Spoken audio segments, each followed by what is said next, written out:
it was hazardous with the, one of the things was that we did about 4 or 5 of these thrill pictures, and it was hard to keep from being established as a thrill comedian. Yeah. Because that was just a small part of what we did. Harold Lloyd was an ordinary American businessman who lived a conventional life. He'd get up in the morning, he'd go to work. His work was being a genius.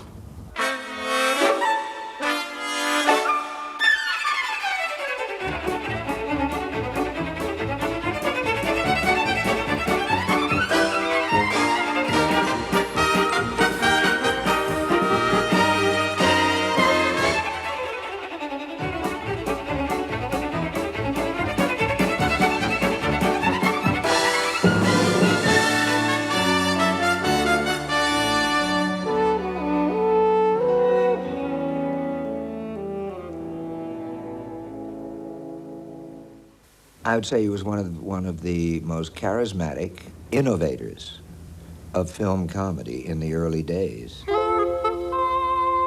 current generation of young people, the 20-year-olds, don't know anything about Harold Lloyd. You say something about Harold Lloyd and they say, who? It always disturbs me a little if someone says, who was Harold Lloyd? Because, my God, he was a giant figure. Harold's friend the giant has toothache. How can he pull the tooth?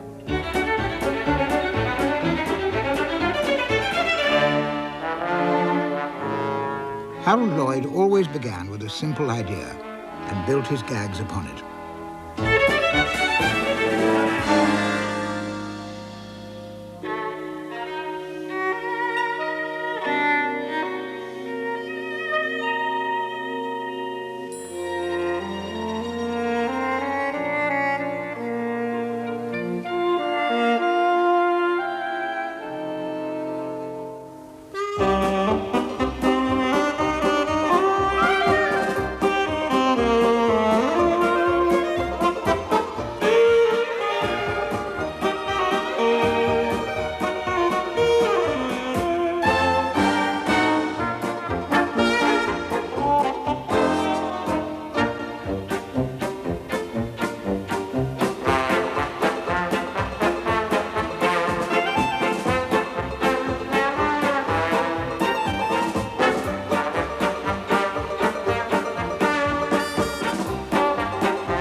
In these vaults lie the films and scrapbooks of a master comedian.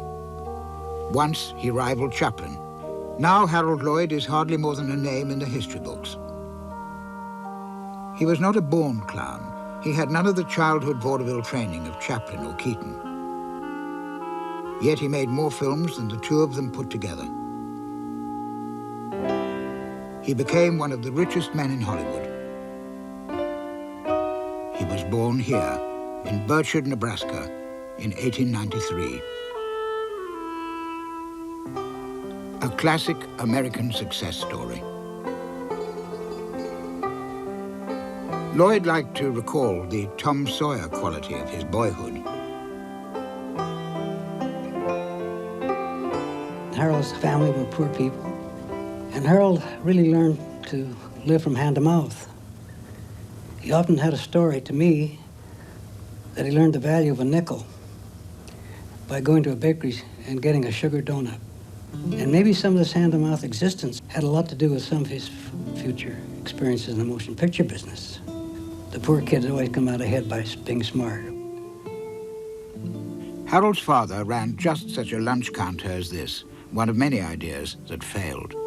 He had a sense of charm, but none of business, although his nickname was Foxy. Harold's mother regretted marrying Foxy. She resented the constant moves the family had to make and the constant changes of schools for Harold and his elder brother, Gaylord. As a result, Harold was virtually self-educated. He drew upon his childhood for his films. But he portrayed himself as the boy he wasn't. At Durango, Colorado, he spent 3 of his teenage years. Well, I think he was the most popular kid in the neighborhood. A one-person show. And with him, it was always follow the leader, and he was always the leader. So we climbed all over the churches. If you've been around the St. Mark's Church, you know, you could climb up on the stonework, holding on to the edge and inching your way up till you got to the peak. And it was not unusual for Harold Lloyd to go up one side and some kid up the other, and before you could get up there, why, he'd be coming down. Harold displayed other skills. Besides boxing, he astonished the boys with his magic tricks. He would sell you a trick if you want to buy them. Tell you what, but he'd never explain it to you. Like his mother, Harold was passionate about the theatre, and John Lane Connor, who ran a travelling stock company, had become his mentor. I started when I was about 12 years old. In fact, I did everything in the theater, from usher, candy butcher, property man, assistant stage manager. Oh, I went on through the whole gamut. But all of this gave you tremendous experience. Foxy, now divorced, won $3,000 after an accident. He wanted to go east, Harold west, to join Connor. My grandfather and my father stood at the crossroads, and they flipped a nickel, and it was heads or tails. I think tails would go to New York, and heads would go to California. Isn't that amazing? And of course, it came up California. That was fate. He admired the Chinese idea of luck. Luck was a tremendous thing to Harold. Some ways you could get luck. If you didn't follow his particular routine, he would lose his luck. They went to San Diego, where Harold joined John Connor's School of Expression.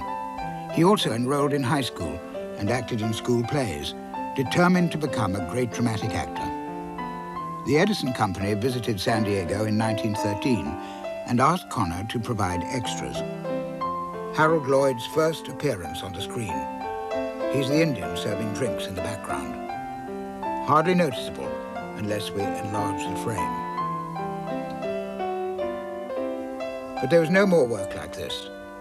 When his father's money ran out, they went to Los Angeles. There was little work here either, and Harold and Foxy were soon destitute. But extra work in films paid the rent.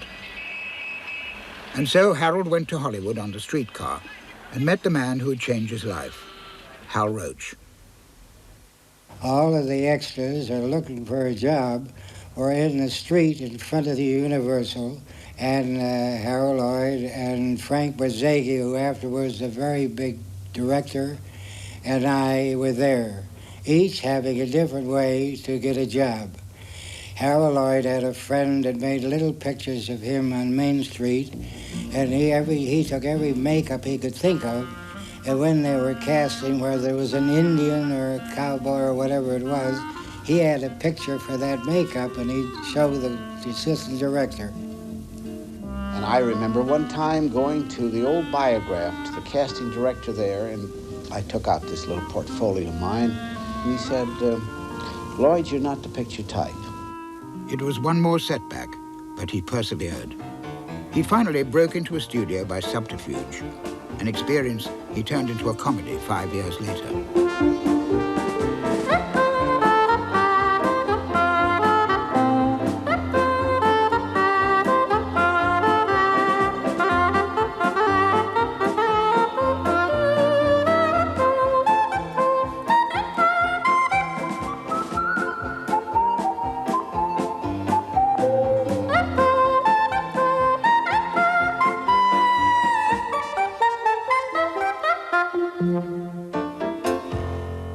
At the time, Lloyd had no thought of being a comedian.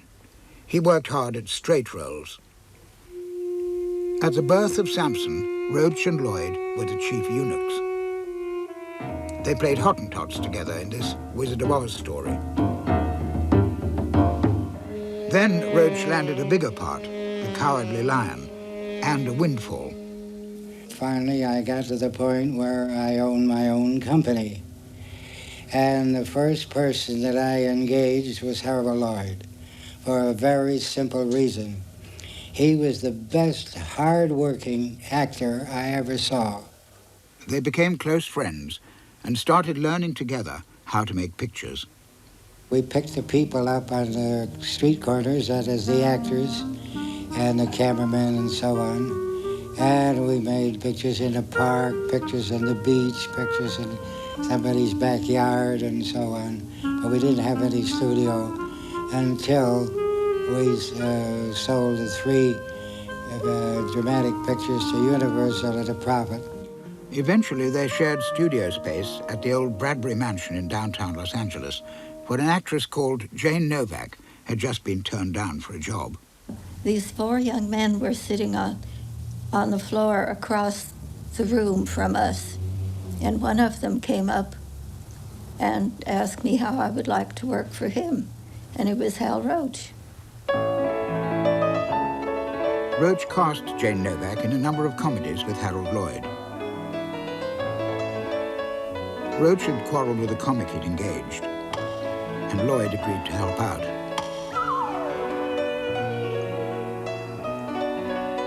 Like other comics, his character was an imitation of Charlie Chaplin. He got $5 a day. Roy Stewart, leading man in the dramas, got $10. Lloyd told the story at a lecture. So I thought I was as important as Roy, and so I said to him, I got to have $10 a day. He said, but Harold, we can't afford it. I said, but you're paying Roy? Well, he says he won't work for any less. So I quit, too.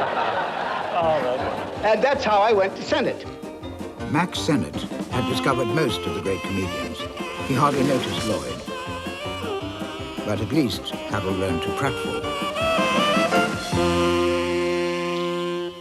But I was never too happy, and then Roach came after me. We had done a picture called Just Nuts that Roach was offered a fine contract before if he could get back the principals, and I was the main principal, and of course he came and offered me a tremendous sum of about $50 a week. Sennett's top comic, Ford Sterling, was acting with Lloyd. He says, oh, my God, Lloyd. He said, what do you want to go with a little one-horse independent company like that for? And he said, I don't think that you should really go in for this comedy stuff. He said, you're the kind of an actor, he said, like Bobby Harron. That was the boy with D.W. Griffith. He said, don't go with Roach. I said, no. I said, I think I'm going to go there. I'm going to be the comedian. And I said, if I go there, I'll be the big fish in the little pond rather than the little fish here. At last he felt wanted, but he needed a new comedy character. Finally got a character that we called Lonesome Luke, and that was really a kind of a half-shoot imitation of Chaplin. Although I tried to be different, I put on tight clothes where Charlie had loose ones, and I divided my mustache. And that went on for a long time, and was quite successful, but not really good. The films were handled by Pathé, who ordered 1 a week.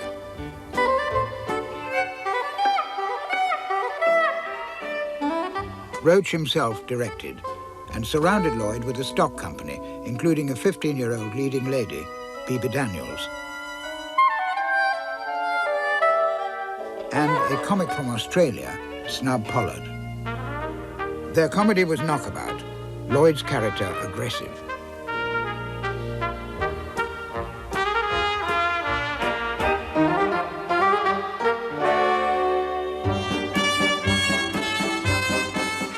Roach grabbed his pictures wherever he could. Well, the whole downtown of Los Angeles became my property room.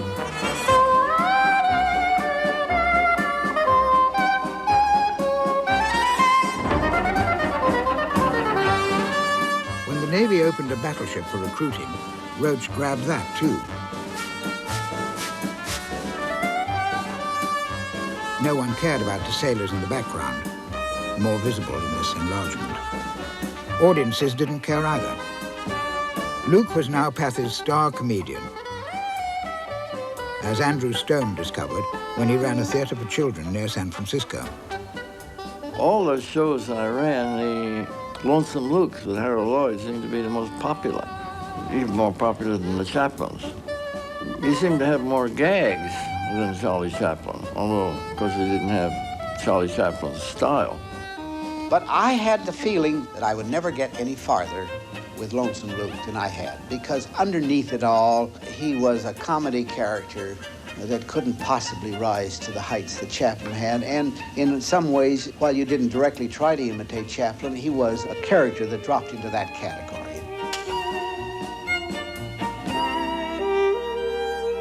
Screen comedy was dominated by grotesques. Luke was part of this convention, and Pathé and Roach wanted no change. But Roach was persuaded.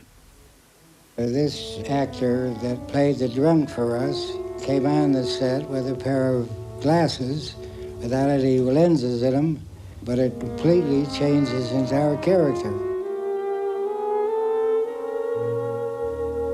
So the next day I had him bring me a whole bunch of rims, and we tried them on Harold, and of course that's when he increased his value 500 or 600%. Lloyd remembered it differently. That wasn't Roach's idea. That was purely my own idea. Roach didn't want me to change in it. And when I finally decided and told him I was going to quit, and they said, all right, we don't know just what crazy idea or how you want to do this, Lloyd. We're going to dump it into your lap. And they said, Lloyd, go ahead.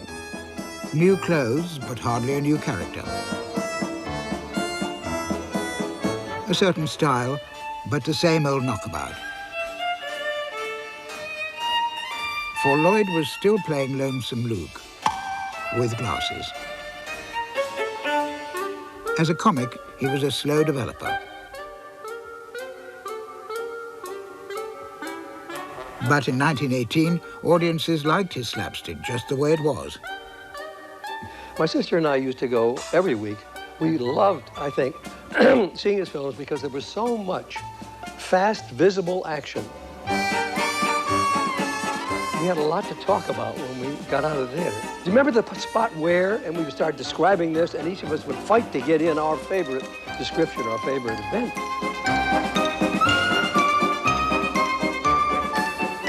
If I have an image, it would just be of a spinning top.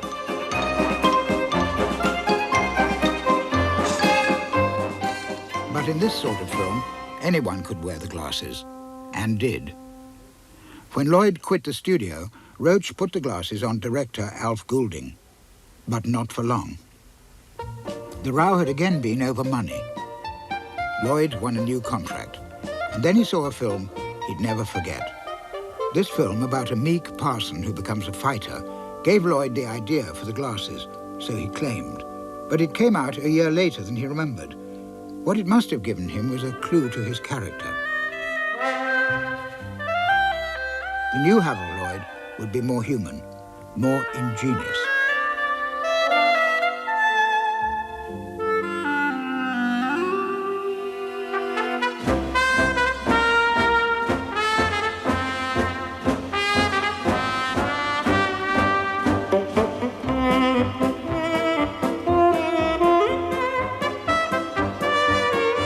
Lloyd was now gaining a distinct personality, like Chaplin. Chaplin wasn't anything like us. In fact, part of his interest and appeal was his strangeness, I do think. And I think the same is true of Keaton to a lesser degree, perhaps, but nonetheless.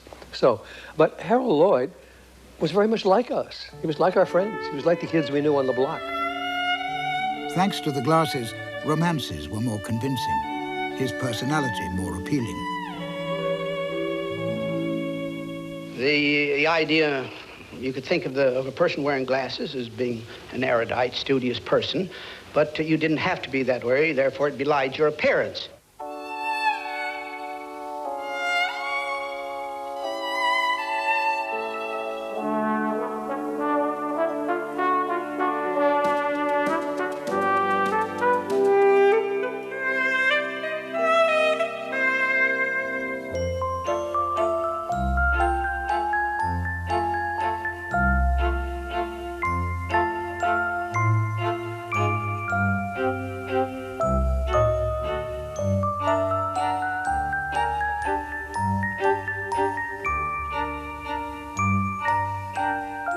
Frank Terry helped think up gags like these, one of the first of Lloyd's many gag men. He'd worked with Fred Carno in England and helped Lloyd achieve his new ingenuity.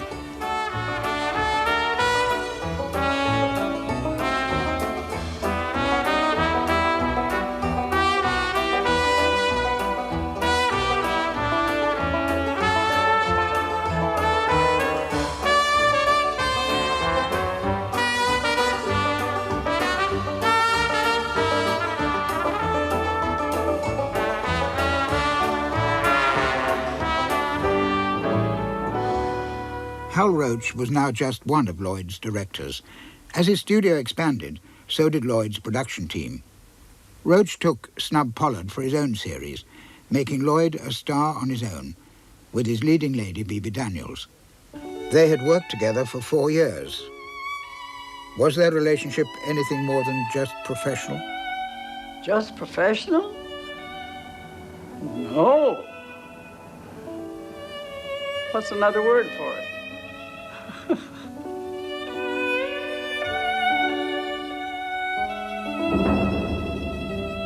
I know they had a special feeling for each other. They were in love. They were going to marry. They were gorgeous together. Dancing was a big deal.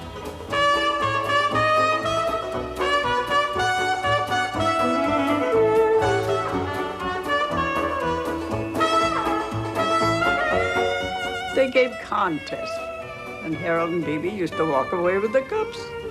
They're beautiful dancers. But Bebe wanted stardom. She felt Harold would never be a really great comedian. She was ambitious. So Harold had to let her go. He had to get someone in her place.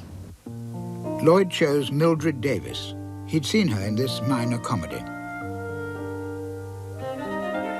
Her debut for Lloyd was in this two-reeler. But the real star was a 6-year-old. With Harold, it was like we were play acting together.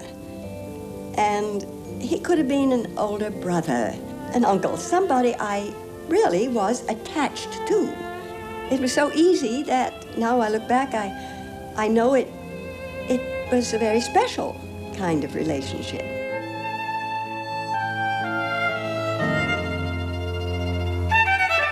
The set we worked on was at Universal. It was the old New York set.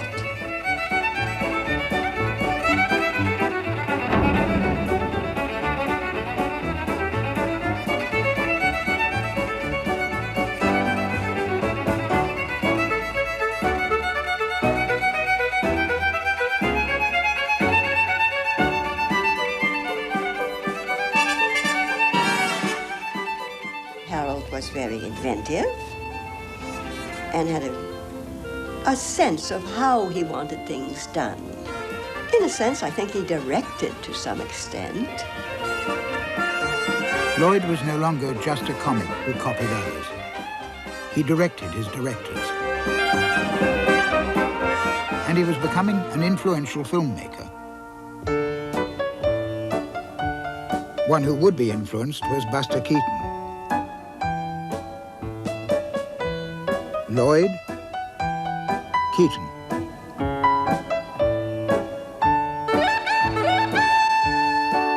Pathé were delighted with Lloyd. By 1919, he was climbing still higher at the box office.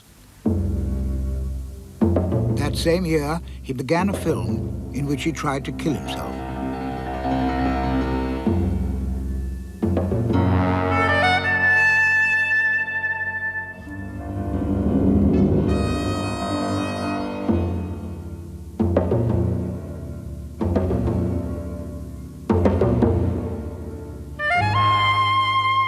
Halfway through, he posed for publicity pictures.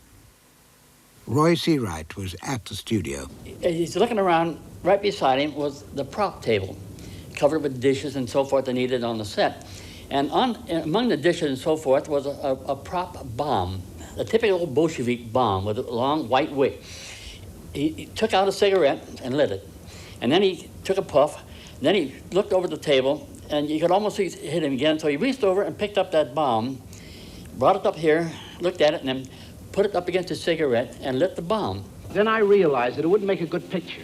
So the only thing that saved my life was that I was going to say, it's no good now. So as I said, it, and as I lowered it here, the bomb went off. Went right straight up and blew a big hole about that big in the ceiling. Then all bedlam broke loose. Everybody was running around here, call the hospital, call the ambulance, call the doctor, everything else. And now the pain is just now finally settling in. And he was still standing in his same marks where the bomb went off. And he grabbed his wrist. The thumb was gone. The first finger here was dangling, hanging right down in the front, swinging around. And he looked at it, and you could see the look of terror that came over his face. He just actually hit his face now, registering shock that we were all registered before at the explosion. Lloyd wondered if he had a life to look forward to, let alone a career.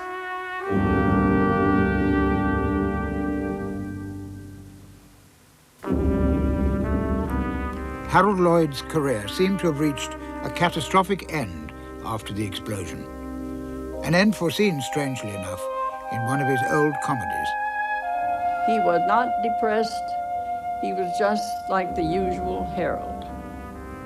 You would never find Harold in any emotional state of any kind. Flowers and cards poured in from Roscoe Arbuckle, B.B. Daniels, Mildred Davis. We knew that wouldn't be the end of his career. Just to have your fingers blown off? No, not Harold. As his wounds healed, his enthusiasm returned. If he couldn't act, he could always direct. He was determined to make bigger and better pictures. Strolling down Broadway on a trip to New York, Lloyd saw his name in lights at the Strand Theatre. The title couldn't have been more apt, nor the sight of the crowds better for his morale. Back in Los Angeles, he picked up where he left off. If we enlarge the frame, we can see that in this early scene, his right hand is normal. After his accident, there's something odd about it. I figured in some way there could be a glove done in some way to cover up for the thumb and finger that he lost. And when I thought of gloves, I thought of Sam Goldwyn, who was a glove salesman to start with.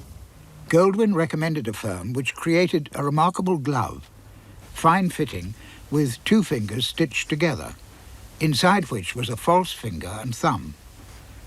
The leather was stretched tight over the hand. When the hand moved, the missing fingers appeared to move normally with it. Once it was covered in makeup, the device was hard to spot, even if we enlarged the picture. Appearing in Haunted Spooks was a small boy, Ernest Morrison, known as Sunshine Sammy. Actors in blackface had been the rule until Roach brought Morrison to the studio. There was no prejudice in Hal Roach's studio. I didn't even know I was a black person. Sunshine Sammy was cast in the Lloyd two-reeler Get Out and Get Under. I think Hal Roach was directing, though, but Harold had things under his hand. He was more, he told me, now you do so-and-so, and I said, okay, so-and-so, that. Be in the sun, be here, and be there. So he was telling me these things because he already had figured out what should happen. Sammy plays a boy consumed with curiosity.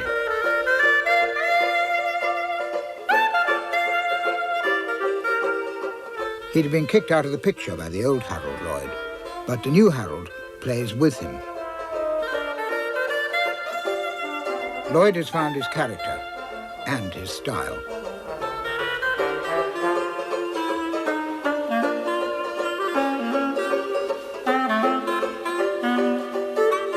Everybody around him loved the man. He was that sort of person. When you looked at what he had done, if it wasn't a big laugh, you had a big smile on your face.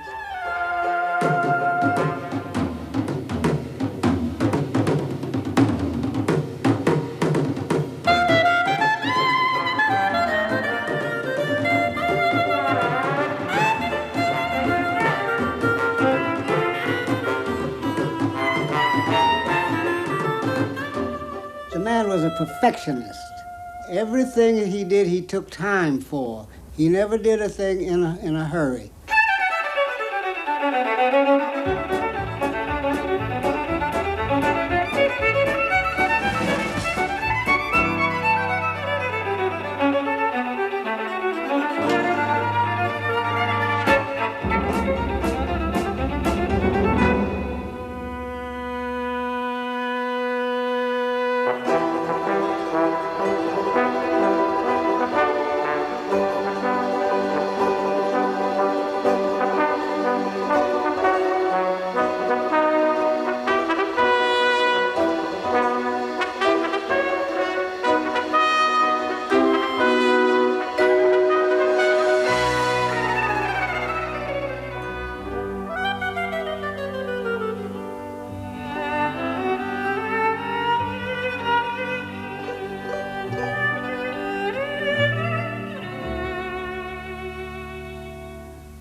By 1920, Lloyd was seen as a serious threat to Chaplin, who was slowing up.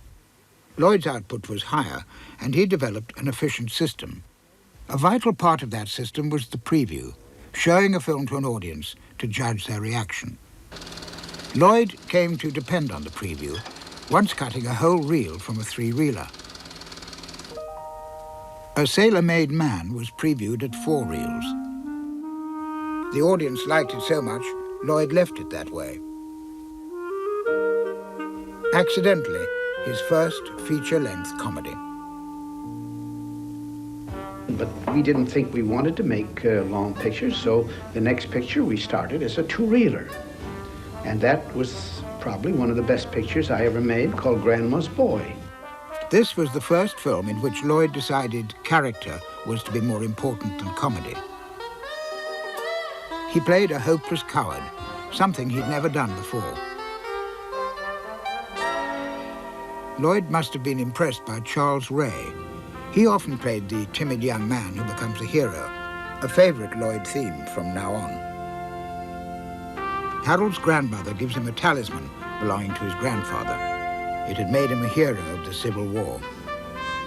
It was an idea that I'd had, mind over matter, and I'd had it for a couple of years. And the theme was so strong, and in order to develop it, we never felt that we could do it justice in 2 reels, so it went on and on and on, and finally it became 5 reels. We previewed it in Pasadena. As soon as we went where he's doing it straight, the audience lost all interest. And it took us a long time to get them to laugh again. And just as we got them laughing, then we go into this other chase, which is dramatic, and stop laughing. They walked out, there was nothing. He was so disappointed because he thought he was going to be able to, get a big hit out of being a dramatic actor. The film had a flashback to the Civil War. The thing was that we had made this purely with this dramatic intent, and we hadn't put the business or gags into it that we had in some of the other ones. And while there was great heart to it, it lacked that laughter that we had been getting in so many of the other pictures. And when we came out, Roach was very put out about the whole thing. He said, look, we're making comedies. Let's get back to making comedies. Let's take all this heart stuff and get rid of it.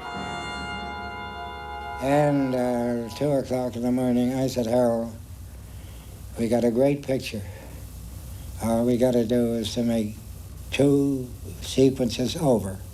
And then next morning, I called in all the writers, and I said, I will start out with the first gag. Harold is pursuing a tramp who has terrorized the countryside. Harold has got a lasso, and he is going to lasso the heavy. And Harold throws the lasso, but instead of catching the heavy, he catches a post, and that pulls him out.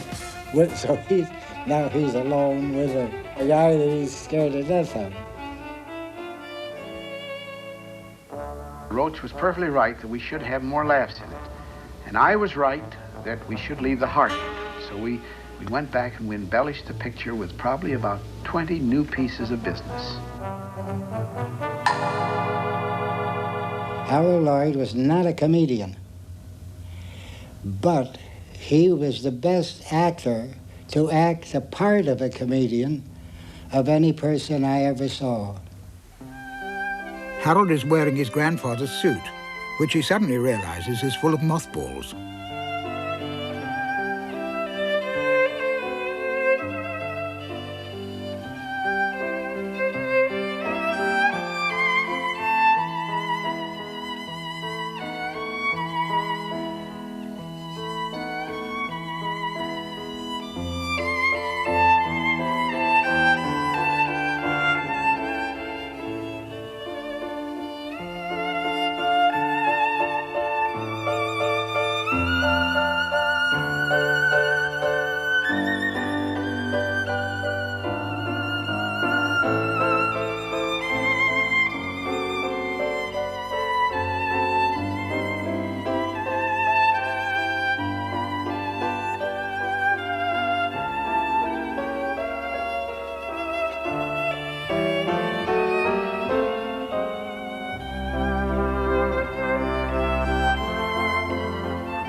Armed with his talisman, Harold has no fear.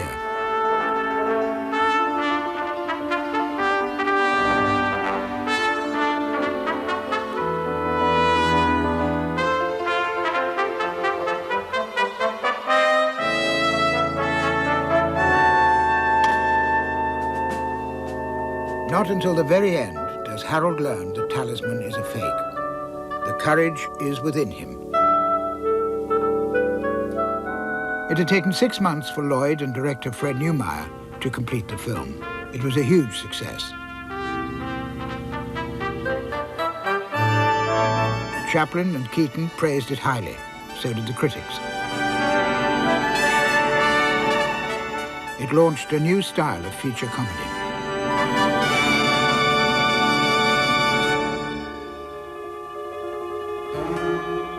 Lloyd wanted to do more than make people laugh. In his next feature, he tried out an idea on 8-year-old Jack Davis. He wasn't sure he was really scaring people, but he came out of on a set that was a haunted house, and he's supposed to slide down the stairs and startle the people in the room, frighten them.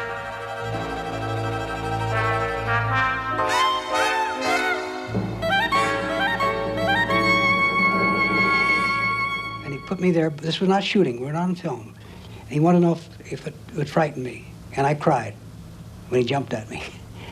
So that convinced him then it's pretty real. For years, Lloyd had been trying to frighten his audiences.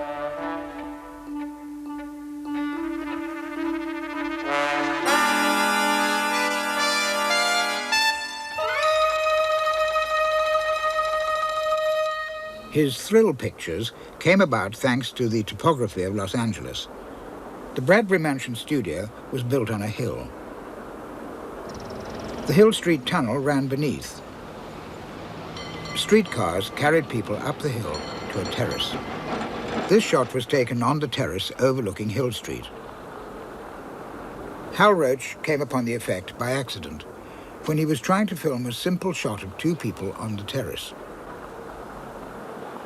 But the cameraman did not get the fence in, and it looked like these people were way up in the air. And I got the idea. That's where I got the idea. Roach and Lloyd exploited the discovery in their first thrill picture. The impression of height was utterly convincing.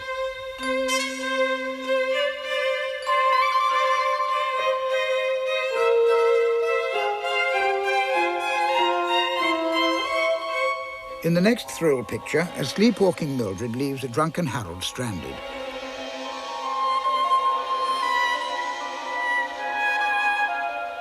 The facade was again built over the Hill Street tunnel, and they added to the effect with these shots taken from a tall building.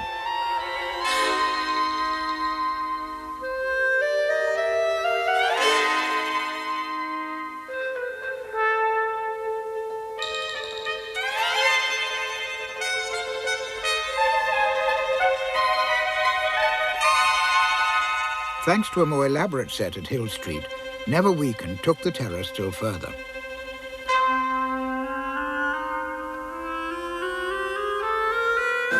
Harold is once again trying to commit suicide.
Never Weaken was so cleverly made, it seemed impossible for Lloyd to outdo it.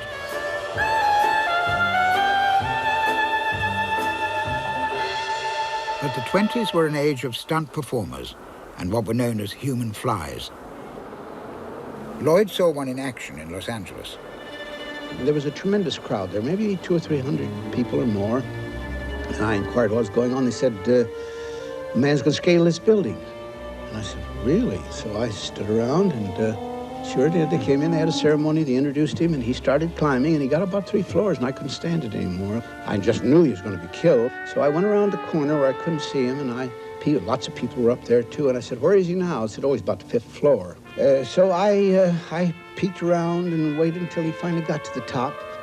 And of course, the crowd were absolutely thrilled, and it had such a reaction on this group of people and on myself that I said, well, now, if it can have that and you do it properly on the screen, it should have the same results. The human fly was Bill Struthers, and Lloyd hired him to play in his next thrill picture, which would feature a daredevil climb and a new technique. In the story, Harold gets Struthers to do the climb as publicity for the store he works in. Harold plays a harassed salesman. He devises the stunt to save his job. But he has to start the climb himself because Struthers is in trouble with a neighborhood cop.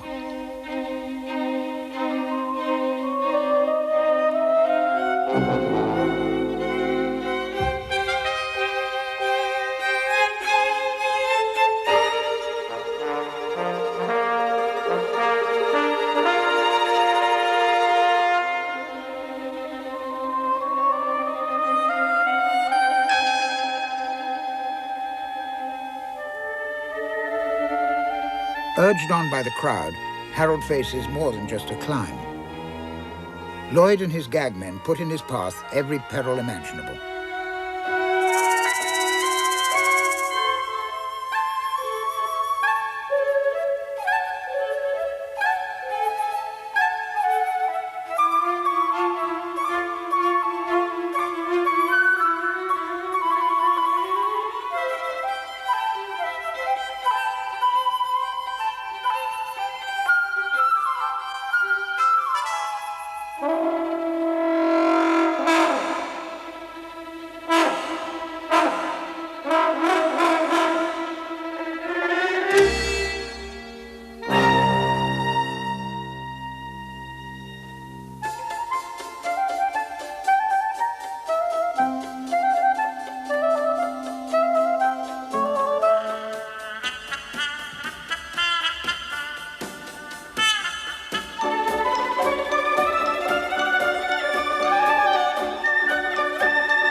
see, when we did this, though, it was different from what if they tried to do it today. Today, they have a certain type of trick photography and another called process.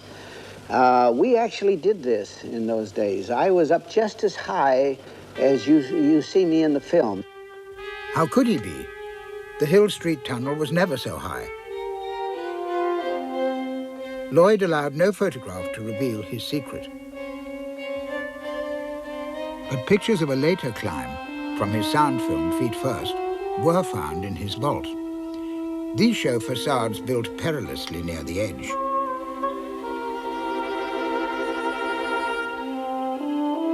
The sets enabled the camera to give the sense of height. Each stage of the climb was on a higher building. The camera angles had to be carefully chosen so the perspective of the set matched the existing buildings. Some of those buildings still exist. By lining them up, we can reveal a brilliantly executed illusion.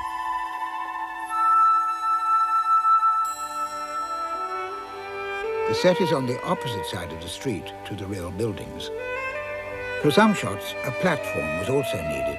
There was no railings around it. We piled mattresses on it, and if you lit your head to light flat, you could bounce off of it, and then there wouldn't be much need for the platform.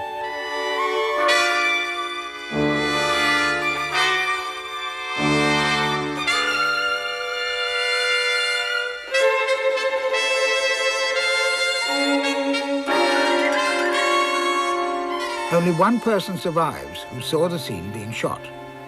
He hung on to the hands of the clock, I can never forget that, for long periods of time. And they would be shooting a certain sequence, and you hear them say, cut, and there was no relief. Harold would still hang there, and I remember he could put his toes in the bricks, to relieve, the total pressure. He also wore special shoes designed for wire walkers.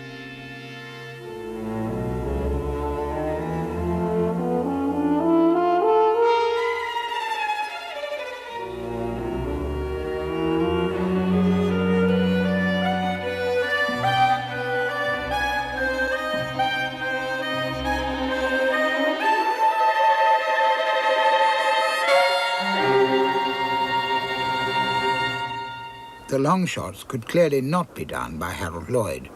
When you got on the real buildings, you didn't have much protection except the sidewalk. You were on your own then. The double on Feet First was Harvey Parry. Now, say that you were a producer. Now, I'm your star. Do you want me to go out and break my neck? Your picture won't be finished. You'll lay off people, and it'll cost you tremendous. And besides, the insurance company wouldn't allow it. The double on Safety Last was Bill Struthers. You climb in a building, your hands are everything, not your feet. Your feet can slip, but if you lose your grip with your hands, you're back. And Lloyd had only one complete hand.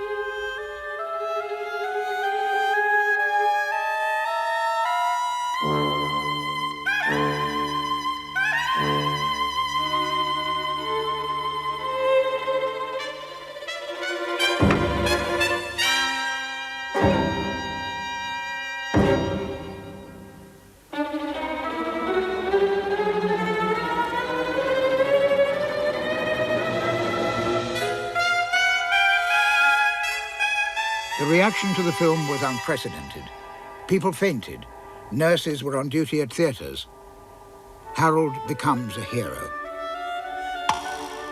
And Lloyd, the filmmaker, after more than 150 films, is hailed as one of the greatest comedians in the world.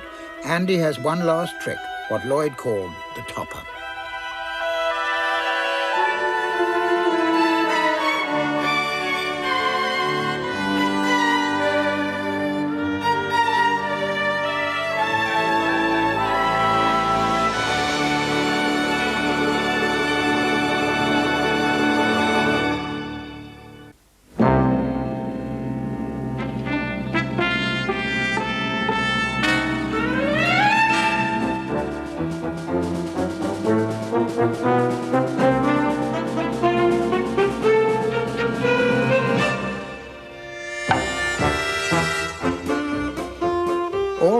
Lloyd's films were about the need to succeed.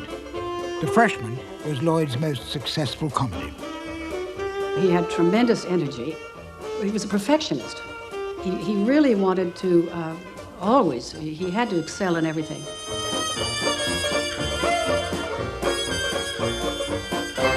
The last moments of the game, the last moments of the film. Harold is a college boy, desperate to prove himself a hero.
20 years later, the end of The Freshman became the start of Lloyd's last film.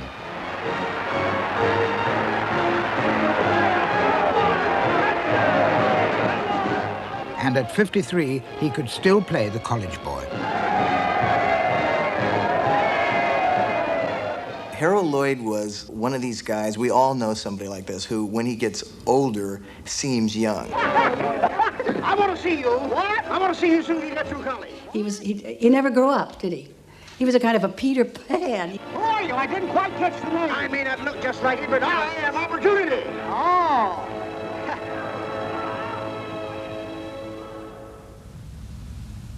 In his last years, Lloyd helped to bring up his granddaughter, Suzanne. I actually called him Daddy. He wanted to be a grandfather, but didn't want to hear I'm a grandfather. I mean, youth. Still meant a lot to him. The presence of young people and young ideas meant a lot too in his later life. One of his closest friends was Rich Carell, son of Charles Carell of Amos and Andy radio fame, now a film director himself. People used to say to me, well, what's Harold Lloyd really like? I always thought he was a lot like the character in the films because he, even at an older age, was very youthful, pretty high speed most of the time, had a great sense of humor, and was always up to something. It was always up to a joke, or always up to pulling a trick on somebody. And he was a lot like the guy in the movies. It's the rush hour. No seat for Harold's girl.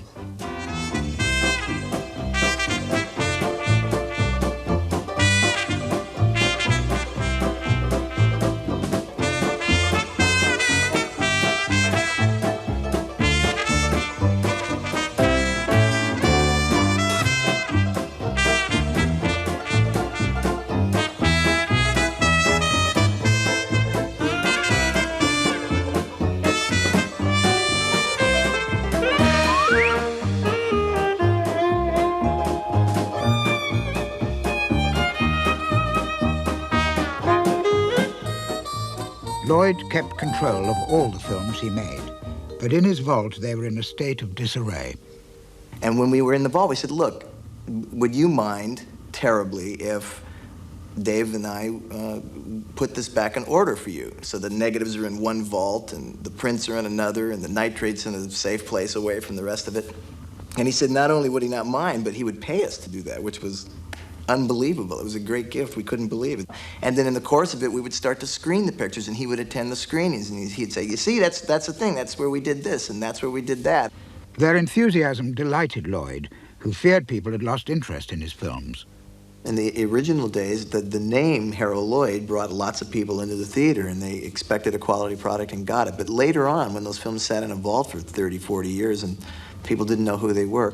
He was nervous about how the films would be accepted. So nervous that he allowed the films out only for special occasions, like the opening by Princess Alexandra of Cinema City in London in 1970. Lloyd needn't have worried. New audiences were always captivated by his work from the silent days, not only by the comedy, but by the filmmaking skill of scenes like this. In the peaceful Isle of Paradiso, revolution is fomented by a renegade American.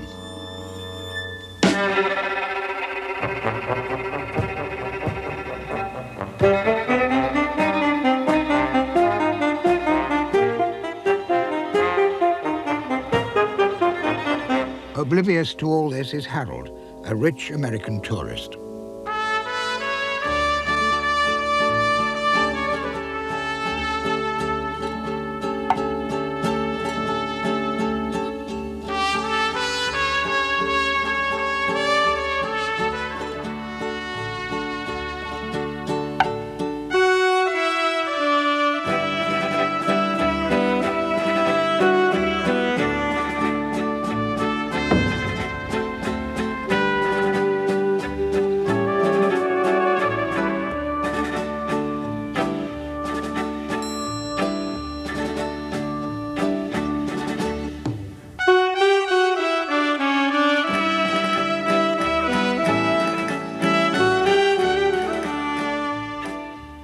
Why Worry was Lloyd's last picture for Hal Roach. Roach was producing a series of children's comedies called Our Gang, and Lloyd made this cameo appearance on the set of Why Worry as a favor to his old friend. They'd started together in Hollywood 8 years before. But Roach was now too busy with series like Our Gang to devote much time to Lloyd. With Lloyd virtually running his own affairs, they decided to part, as Lloyd himself recalled. It was the nicest separating it could possibly have been. The relationship was splendid. The separation from Roach was preceded by a wedding to his leading lady, Mildred Davis.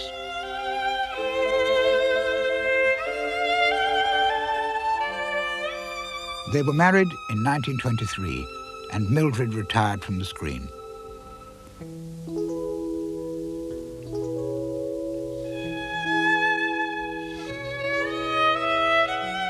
The new leading lady was Jabina Ralston, who'd play in 6 Lloyd features.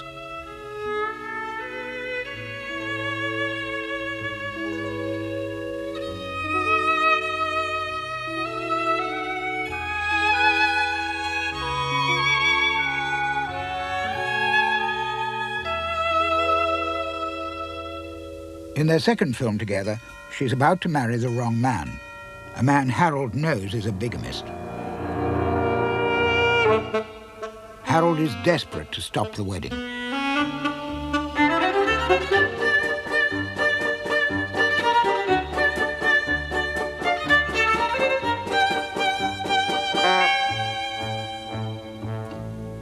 Well, The Girl Shy Chase was the heart of the entire picture. Harold decided to make that film based on the chase, and he was very, very proud of it.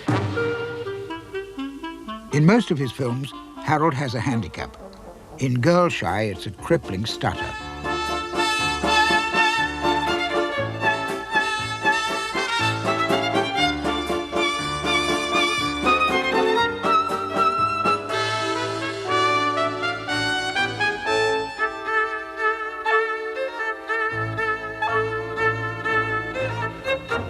Harold commandeers anything that moves.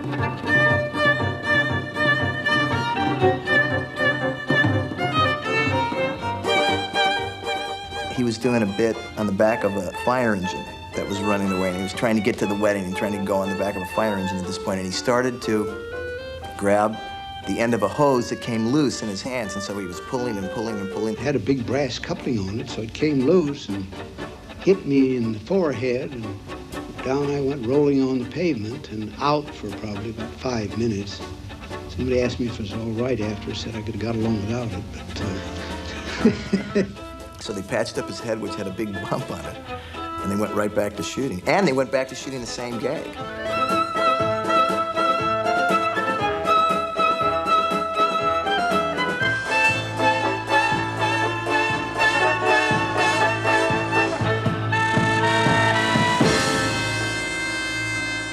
Lloyd lavished his resources on this, his first independent production.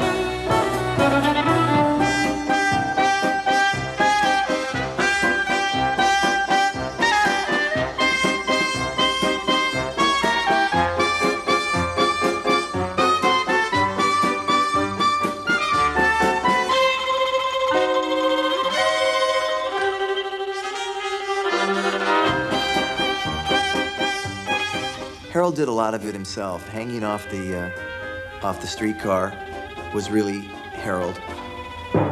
When it came to the buckboard with the horses running, well, most of that was done by a rodeo stunt driver who was real good with horses. Again, you know, the insurance company was saying, well, you can do some of the stuff, Harold, but not all of it. And so he didn't want to be foolish because he was producing the pictures. But he did a lot of it.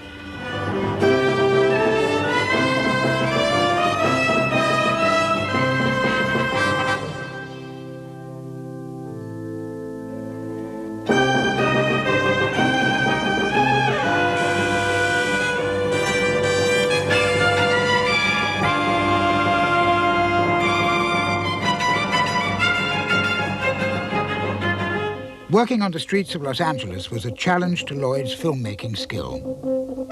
He and his team devised a mobile tower for high angles. And to achieve a dramatic low angle, the cameraman was placed in a manhole on Grand Avenue, concealed by this box, which you can see in the master shot.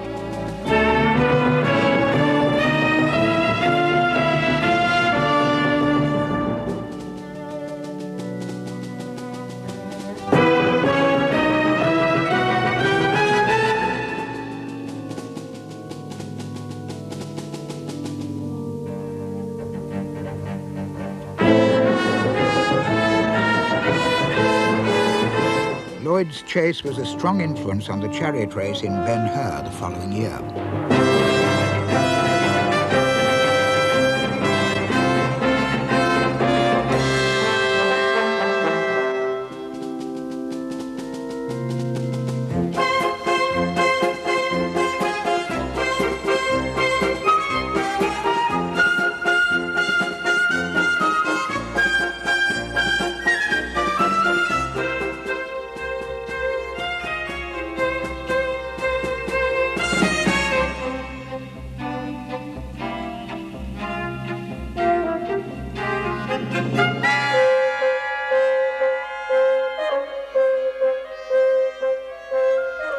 A famous film of the 60s had a similar scene. If you look at the end of The Graduate, it's not exactly a carbon copy as far as the gags that are involved, because The Graduate wasn't a gags picture, but it's real close.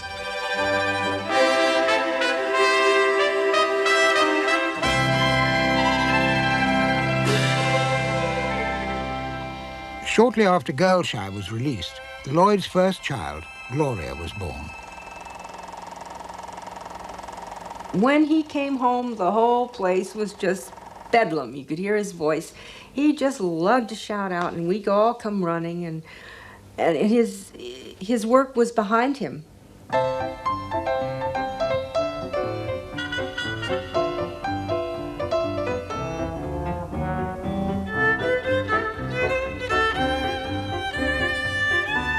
Portrayed in the press as the ideal family, the Lloyds were envied by the rest of Hollywood.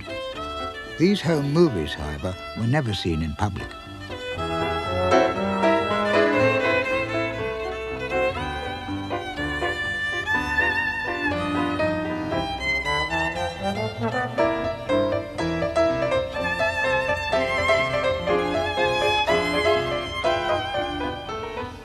Even the Lloyd studio was a family concern. He'd long worked with his brother. His father was vice president. Now he brought in his uncle as controller of finance as the money rolled in. His comedies took on a more expensive look, better photographed, better staged than almost anyone's. And the action was always a reflection of the time, a chronicle of the roaring 20s.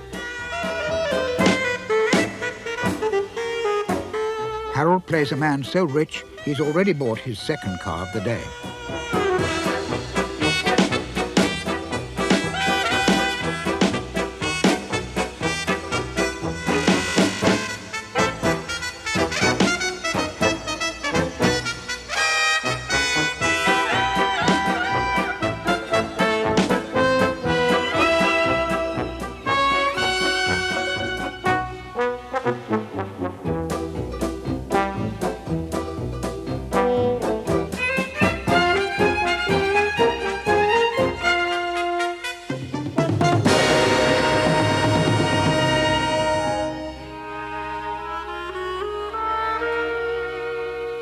There was no script on Lloyd films. The scenes were developed by gagmen, like Sam Taylor, who was also Lloyd's most talented director. The process of creating gags was arduous. A friend of Lloyd's once sat in on a discussion in the gag room. And this went on for hours, a whole day. And maybe 2 minutes of screen time out of this whole day. It was like being in a morgue. No one laughed and no one carried on. And then he rejected this and accepted this. I said, when does this ever stop? How do you make a picture this way? And that's the way it went. It was no fun, except when you saw it on the screen. Then it was wonderful. A local thug finds his gang singing hymns in a mission and sets out to beat up the man responsible. Harold has seen the light, even if he sees little else.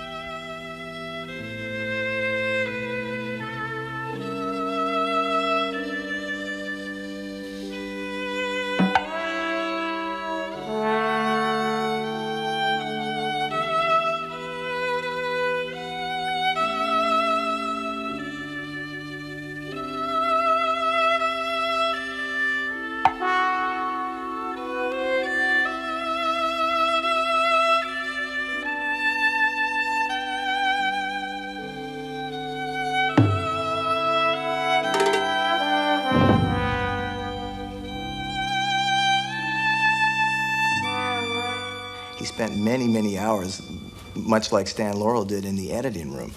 He certainly was a guy that knew that if he didn't have something the first time, that he had enough time to go back and get it, that he had pictures that were budgeted high enough to spend money on previewing, and I think that he was a consummate filmmaker. As a contrast to his films of city life, Lloyd set out to make a rural idyll, in the style of his great success, Grandma's Boy.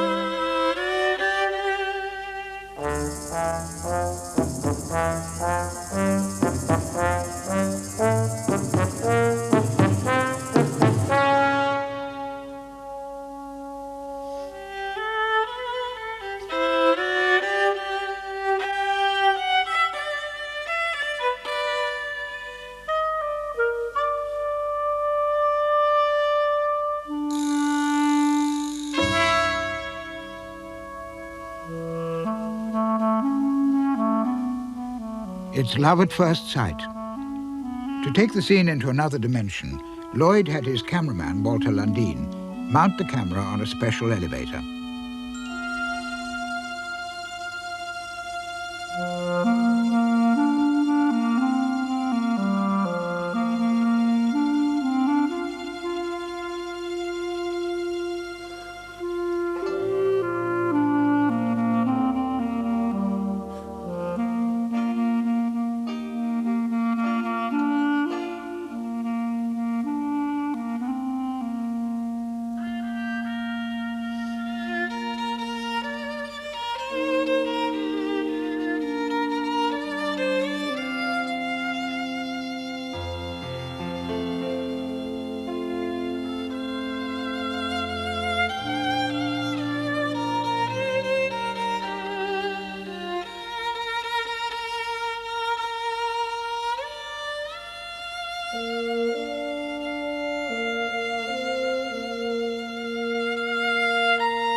climax was a vicious fight in the hold of a ship.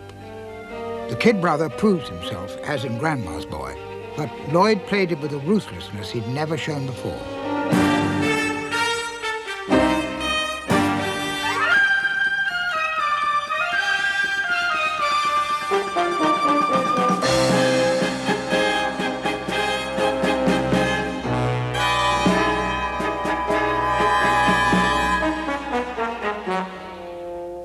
This quality was apparent in the way he drove himself in everything he did. He's a very heavy competitor. We could never play games if he didn't win. And he would call you on the phone if you beat him in a squash game. Matter of fact, he sent me telegrams when I was at Berkeley, at the university, because I beat him over Christmas vacation in a squash game. And so he was going to persist. I was going to have to come down there and play him till he won. He hated losing. Ooh. He wanted to be the winner. Even in a game of canasta, he had to win. And a lot of people that played with him didn't want to play with him because they just, they wanted their chance too. So, but that was one thing that I didn't like about his attitude, was the winning. Lloyd had been winning throughout the 20s. His pictures earned colossal sums, and he sank more and more into them. For Speedy, he embarked on rebuilding New York City on his backlot. Determined to build the biggest and most impressive home in Hollywood, he'd already invested his rocketing income in Beverly Hills real estate. His success seemed unstoppable. The promotion on Speedy, it was like it was announcing the second coming. I mean, it was so hysterical. And now, of course, this was Paramount, putting a heavy budget back into it. But it was worth it for them, always. And Lloyd always did make more money, and certainly than Keaton, and more than Chaplin, if you put it on a, per year basis. By 1928, Lloyd had made 11 comedy features against Chaplin's 3. He was in his mid-30s, a glittering future before him, yet Speedy was nostalgic for the old ways.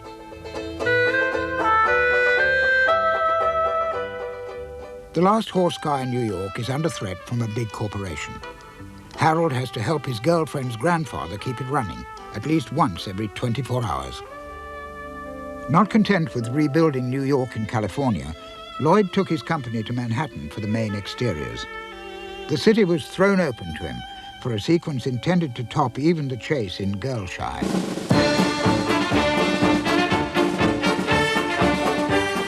Gangsters have stolen the streetcar. Harold must get it back before the time limit runs out. No filmmaker had made such flamboyant use of New York City.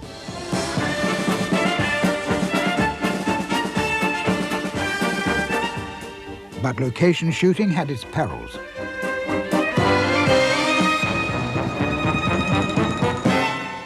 But what happened is they were shooting in sequence, as they did when they made a lot of those films. And once everyone saw this crash, and that the driver had been shaken up but not killed, and that the horses seemed to be all right, and they had this spectacular piece of film, Harold said, "This is great, I've got to use this. And what we'll do is we'll set a camera up, I'll get off stage, you pull me, and I'll land and roll."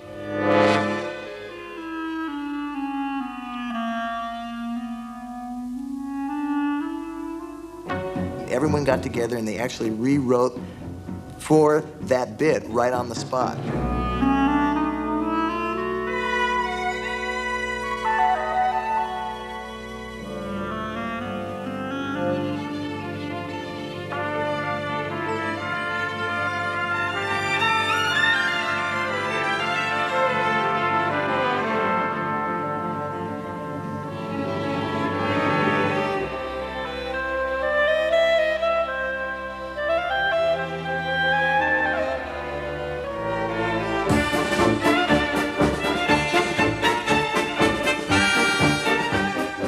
The deadline is almost up.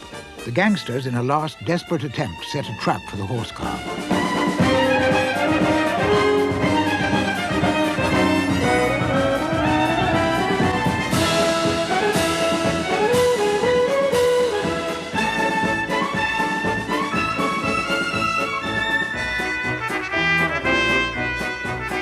Harold is the local hero, champion of the old traditions.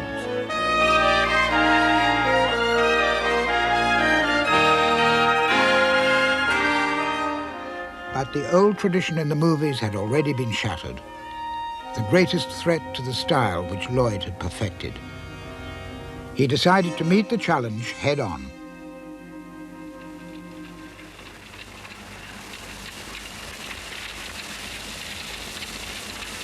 I beg your pardon, sir. Oh, that's perfectly all right. Isn't that a remarkable specimen of the Dianthus coreopsis?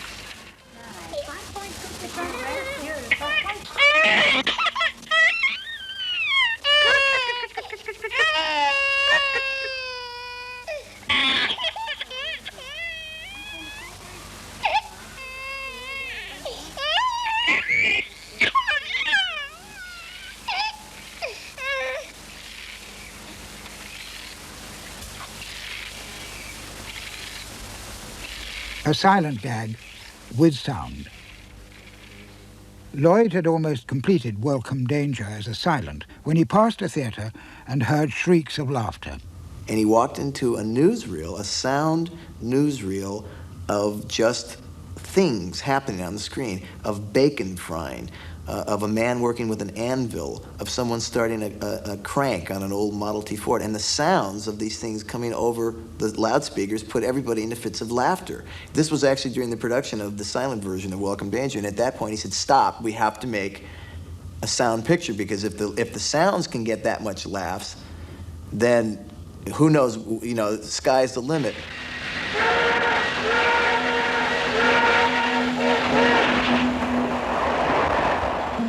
Reshooting for sound pushed the budget close to $1 million.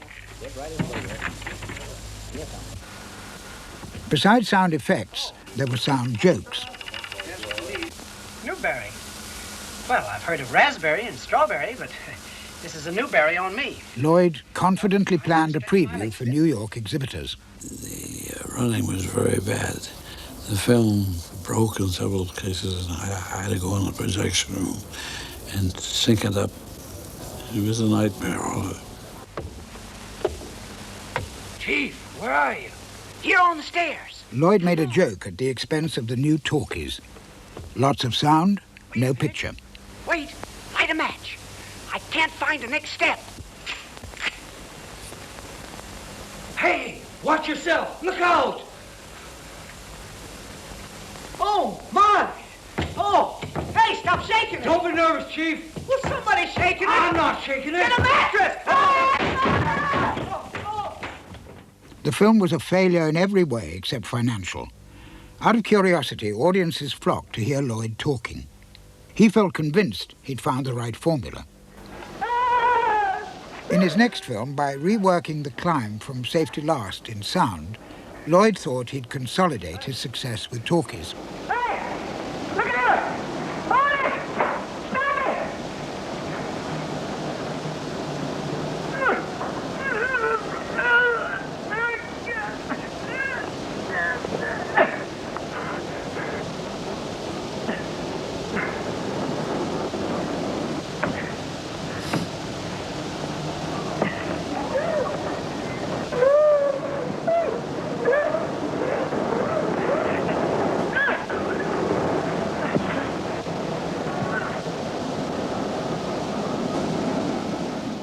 But Feet First, released into the Depression, showed a severe box office drop for the first time in his career. You have been listening to the voice of Hollywood, that enchanted town. Here is the place where adventure came. It was 2 years before Lloyd felt ready to try again. The script was written by a quite eminent American playwright, Vincent Lawrence. Harold began to feel when talking films came in that he should have a proper script with well-written dialogue. Harold is a movie hopeful. In this scene, a screen test, he parodies the acting of many early talkies. Darling, Oh, my precious, my sweetheart. the bag. What are you packing the bag for? I'm leaving you, dear. You're what? This is the last time we'll ever see each other. Harold. Oh, my dear, don't you understand? I'm doing it for your sake. The market has crashed and dragged me down with it. I've lost everything, even you. I'll live with you in a tent. I couldn't bear to see you suffer. I'll wade through the mud and love it. Oh, Marjorie. I want nothing but you. Oh, Marjorie. You're my life. Oh, Marjorie. Oh, say you love me, say it. I do love you, Marjorie. I do love you. I love you. I love you. I love you. I love you. I love you. I don't know where they pick guys up like this. Harold falls for a blonde actress played by Constance Cummings. I want you to always be as you are with me. I couldn't love you if you played with other girls. You wouldn't be that different fellow. In Make-Up as a Mexican Girl, she'd also aroused his interest by accident.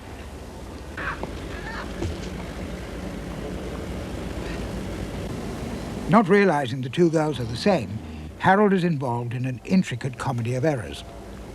Not only was he full of ideas about what he was going to actually do in the scene, but he was a man with a devastating sense of humor, and he loved practical jokes. Would you like to dance with me? Why, I'd love to. Harold is trying to impress a producer's wife, but he's accidentally exchanged coats with a magician.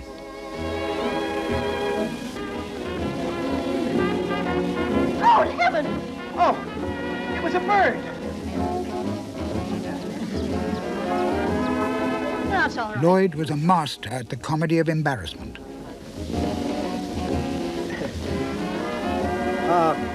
Is the other strap all right? The idea of serving a salad of this kind without sliced egg is perfectly absurd. I'm very sorry, madam. I'll have it fixed in a second.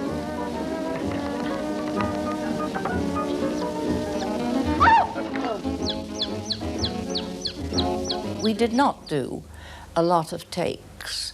For instance, in the big party scene where there was so much chaos and mayhem and the rabbits and mice and everything running around the place, that was all rehearsed. And then it was just shot once or twice. Oh, there it goes again.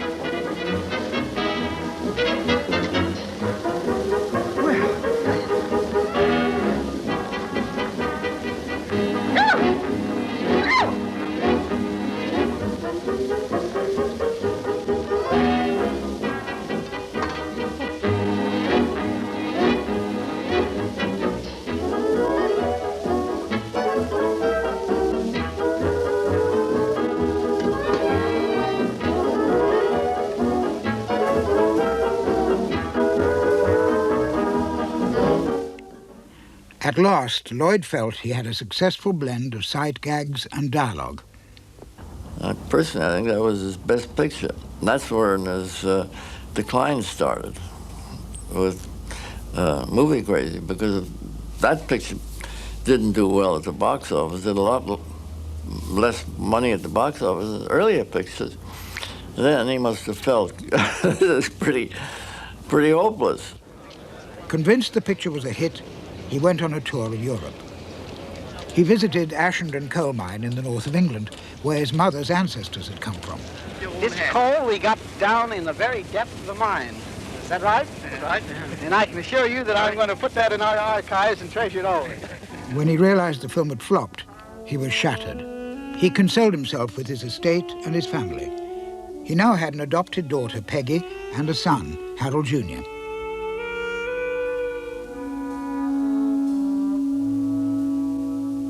Hey, listen, what kind of an actor is your daddy?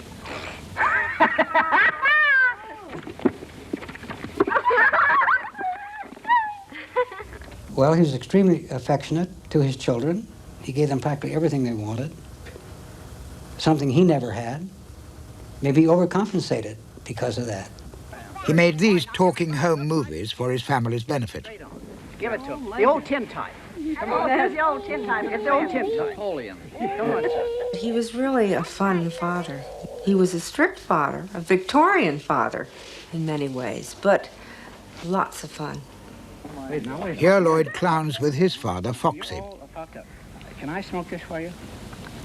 Well, you're liable to get the effects, of course. Behind the charm lay the inevitable tensions. Oh, listen. All right, get out of here. Harold's weakness, something that very few people knew. One was he had a violent temper, for which he was extremely sorry about afterwards. I would do anything to make up for it. He had a pretty hot temper. He really did. And when he got mad, I mean, he, especially with us as children, he'd chase us around the house. We'd go under beds. We'd go in closets.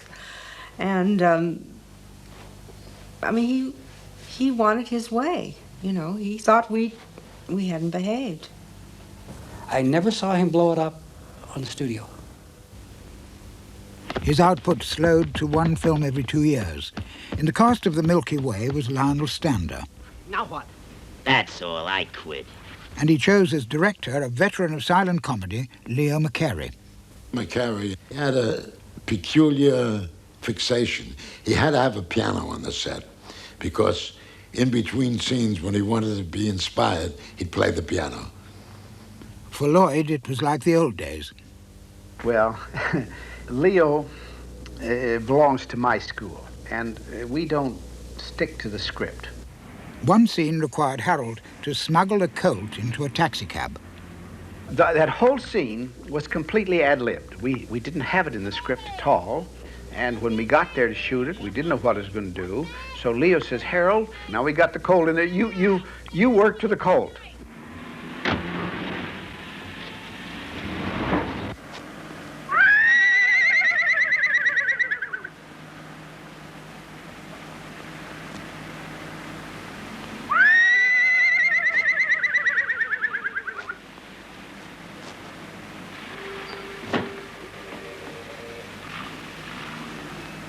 And the funny part is that we expected to put the neighs of the horse in afterwards. Leo McCarey did the whinnying of the horse. But he did it so well and so on the point that instead of redubbing that, we kept Leo's whinnies in there, and they're in there today, and no one knows the difference.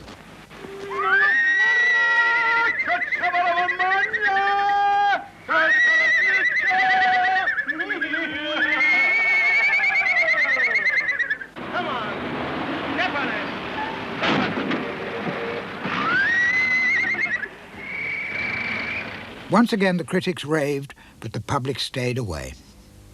Things started to taper off for him because he began to lose more control. The head of the studio had input on it, the executive in charge of production had input on it, writing staffs and other people would come in to do rewrites, and it got to the point where he felt like he didn't need the grief anymore. Not even the golf course on his estate could compensate. For an actor not to be active in his profession, it's like a golfer that hasn't played golf for a year or so. You get very rusty. Lloyd with Chaplin and Douglas Fairbanks, his two greatest influences. Of all the silent stars, he had succeeded best with sound, but he was defeated by something else, the Depression. His character's pursuit of success, once so appealing, was no longer fashionable in the 30s.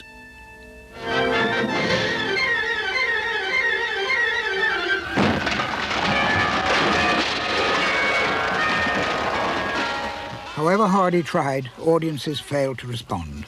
His sixth talk he lost more heavily than ever. And I was terribly disappointed in it, and after it was released, I said to the boys, I am not going to start on another picture until we get an idea that I think has real merit behind it. And I looked for about 6 months very diligently, and I didn't come up with what I considered was a good idea. Then I got doing something else, and after I'd stayed off the screen for about 2 years, I stopped looking, and a lot of people wondered why I had more or less stopped making pictures. That was really behind it. It wasn't that you just decided to quit, you just kind of tapered off, is all. Even buried in his hobbies, Lloyd had to excel, as in every other field. He studied microscopy. He took up abstract painting and made a study of the science of color. He won awards as a stereo photographer. He took these shots of Marilyn Monroe.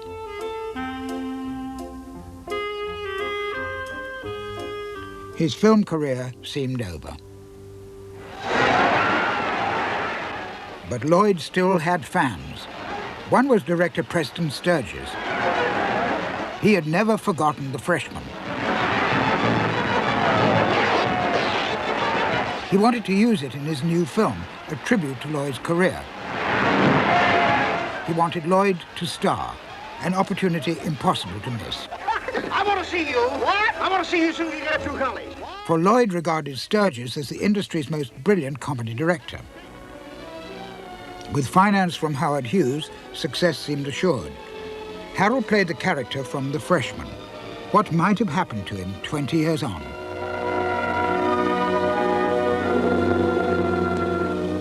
The answer was disillusion, both for the character and Lloyd himself. Mr. Diddlebuck. Yes, William. Mr. Boss would like to see you. Oh, me? Oh. Right away. The character would fight his way out of it in the best Lloyd tradition. But Lloyd found himself trapped. Preston took about 3 to 4 months to write the first third of it. The last 2/3 he wrote in a week, or less. I hope we're not intruding. We didn't get along from that point on because we didn't see eye to eye with it. On top of this, the film had problems Lloyd had never met before. Harold had said, I'm not used to working with a lion. I won't rehearse with him, but I'll do the scene with him. And he did. One scene when they got into one of the banker's offices, and Jackie gets up with his paws on the desk. The ears of the lion are right next to where Harold is standing. Harold begins to talk to this banker. I will make you popular overnight and for nothing. There's only one circus in the world for sale. Why, Jackie? I have it. Well, Harold just stepped back and said, I will do no more close-ups with Jackie. This was Francis Ramsden's first film. Lloyd had made nearly 200. Yet it all seemed new to him. It's all paid for. He learned reams of dialogue, played the scenes with great skill, but what had started with such promise had become an unhappy chore. The engagement ring. You can take that excuse away from him anyway, and... well... I think he was, at times, ill at ease, is the word to use, with it. But he went along with it. After all, he'd okayed the script. I mean, he wanted to do it, and that was part of the deal, wasn't it? He'd stay up while I could hear him, and the door was shut. I could hear him going on for hours, learning this dialogue. So I think he got into something a little over his head that he didn't expect to get into. And I think this is what Harold began to show in the picture. He wasn't his happy self as the picture went on. Why, it seems like yesterday to me. I mean that I started here. Well, it was quite a few yesterdays ago. The earth has cooled considerably since you put on your first pair of sleeve protectors outside there. Yes, I guess it has. And so have you, Harold. So have you. I had a section in my contract that if I didn't like it, that I could play it the way I wanted. But I also had to do it the way he wanted. That meant in the projection room, we had to argue it out. And we didn't fare any better in the projection room than we had on the set. Because and now we have Mr. Lloyd's preference. We will print these, or we will show his prints. And Harold would say, you see, Preston, I mean, they were like little rotten kids. So here were two opposed things. And Harold would say, look, here's a wonderful gag I worked last night, and let's put it in. So, well, kill my dialogue. And Lloyd would say, well, which is more important, your dialogue or a good picture? Sturges had written a typical Lloyd high and dizzy sequence, but he shot it in the studio, and the special effects lacked the realism of Lloyd's original routines.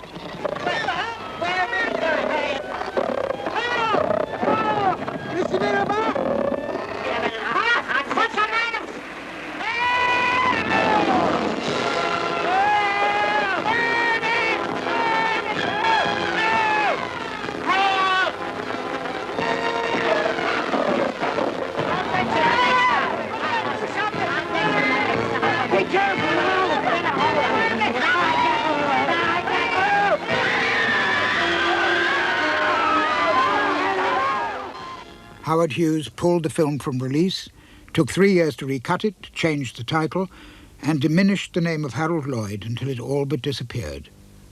A sad ending to a great career.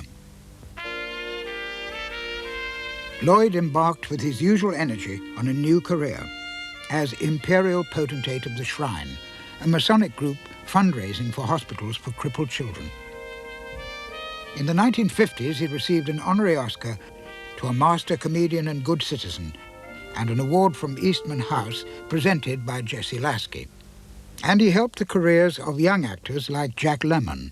One of the biggest thrills of my life, really, was there was a function, and he got up and he said, Somebody got the brilliant idea. I needed like a hole in my head to do a life story of mine, and they said, who would you like to have in it? And right off the reel, I said, if you can get Jack Lemmon, he's the man for me.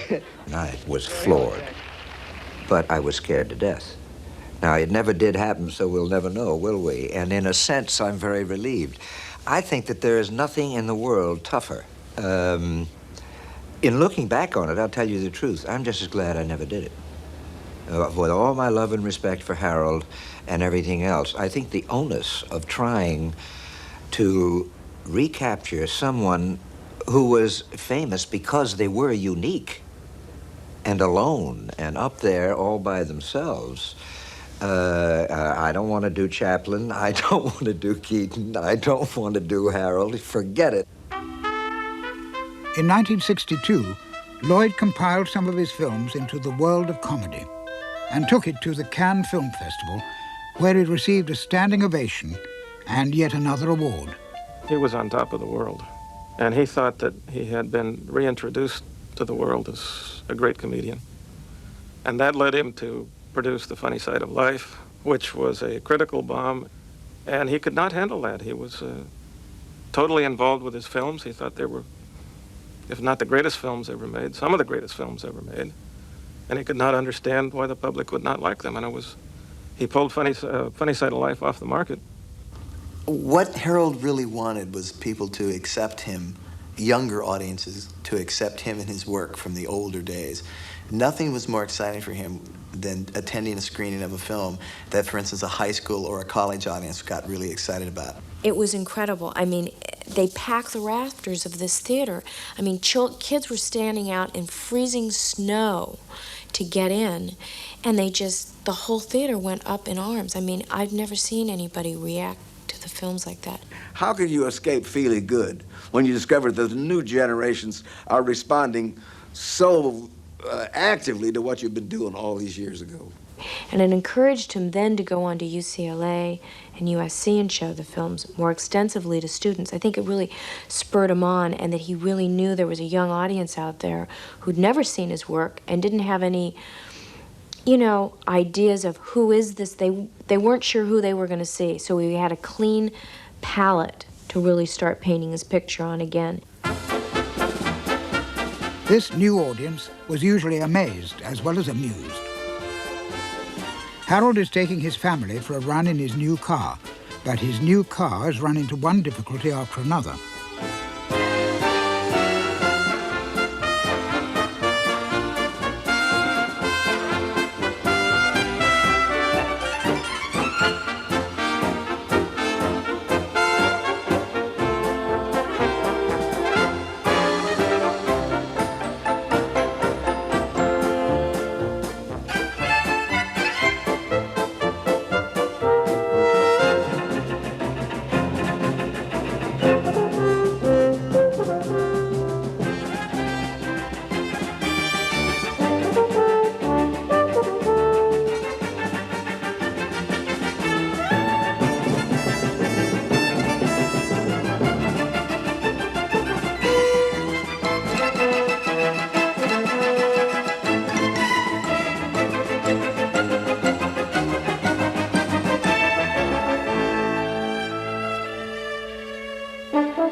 By the end of the 60s, Lloyd was still reluctant to retire.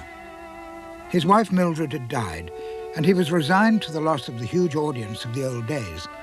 But he had many visitors and took pride in showing them his estate, modelled after the Villa d'Este in Rome. The beauty of those grounds is absolutely breathtaking.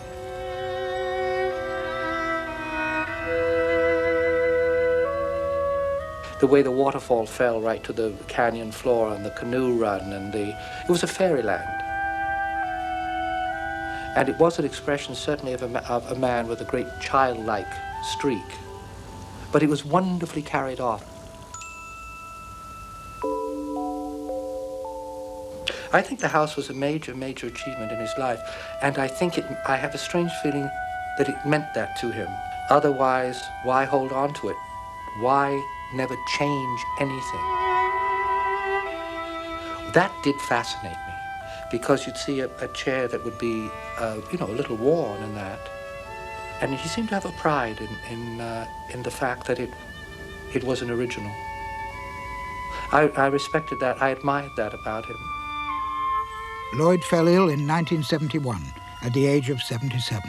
When he was determined terminally ill, actually, with cancer, he was very unwilling to accept that. He said, I have to fight it. There must be another way around it. You know, almost again, like the screen character, he wanted to see if he could, you know, kind of outsmart his way out of it, I guess. And when it was determined that he couldn't, the doctor said, look, Harold, you have to get your affairs in order, and you're not going to live. You're only going to live for perhaps another half a year. And he gave up. When he knew there was no chance and that the fight was over, he just gave up, and he went to bed and died in about 3.5 weeks. So once he gave up, he gave up. He didn't want to linger. I never knew him as someone who was sick or feeble or slow or senile or unable to get around. And when he was faced with the prospect of being somebody like that, he just talked himself into not getting into that position. And that's how he died. In bed, at home, which is probably the way he always wanted to go. He loved life. He loved life. I think he could have lived for 200 years and still found many interests. He had that desire to learn and to enjoy, which I think is, I love that quality in people. And I love that in him. I did. Lloyd was justly proud of his career. He knew his films were as perfect as he could make them. Almost. You know, I think we would have almost been better if we could have really followed the camera on up and let it, you see it go way up into height and then just gradually kind of circled on down, and the last thing you saw them still going on up, still not giving a damn. Would have been a wonderful fade out. Would have beaten this. It's too bad. I better go back and make it over.